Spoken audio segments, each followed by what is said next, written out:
কোটা বিষয়ে আপিল বিভাগ বিচক্ষণ রায় দিয়েছে বলে মন্তব্য করেছেন আইনমন্ত্রী আনিসুল হক। এখন রায়ের বাইরে যাওয়ার কোনো সুযোগ নেই বলে জানান তিনি। এই রায়ের পর শিক্ষা প্রতিষ্ঠানে স্বাভাবিক পরিবেশ ফিরবে বলে আশা প্রকাশ করেন শিক্ষামন্ত্রী। এ সময় তথ্য ও সম্প্রচার প্রতিমন্ত্রী বলেন, সরকার শুরু থেকেই শিক্ষার্থীদের পাশে ছিল এবং এখনো আছে। সন্ত্রাসীদের দমন করতেই কারফিউ চলছে বলে জানান তিনি। নগদের কাছে সব গ্রাহকই প্রিয়, তাই তো সারা দেশে ক্যাশ আউট চার্জ সবচেয়ে কম। কোটা বিষয়ে আপিল বিভাগের রায়ের পর প্রতিক্রিয়া জানাতে রোববার বিকেলে রাজধানীর গুলশানে আইনমন্ত্রীর বাসভবনে সংবাদ সম্মেলন ডাকা হয়।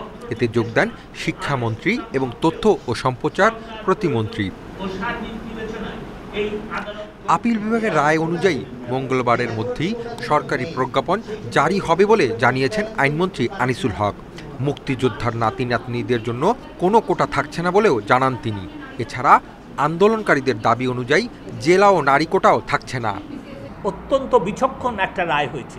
যেই জিনিসটা ওনারা করেছেন সেটা হচ্ছে ওনারা নির্দেশ দিয়েছেন যে এখন কোটা যেটা থাকবে সেটা হচ্ছে 93% মেধা, 5% মুক্তিযোদ্ধাদের জন্য, 1% হচ্ছে নৃগোষ্ঠীর জন্য, আর 1% প্রতিবন্ধীদের জন্য।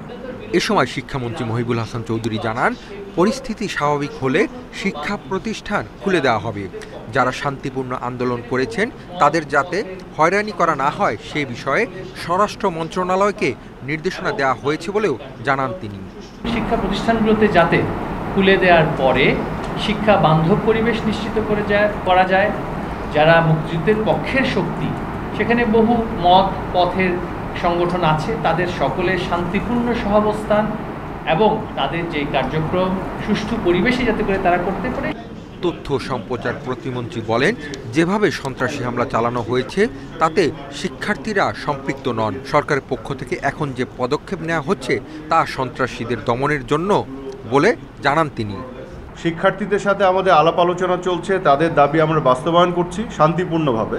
তো আরেকটা পক্ষ যারা সন্ত্রাস সহিংসতা করছে, কাজে আপনারা যে কারফিউ বা এই ধরনের যে স্টেপসগুলি গভর্নমেন্ট নিচ্ছে, এইটা কিন্তু নিচ্ছে সন্ত্রাসীদের এগেনস্টে।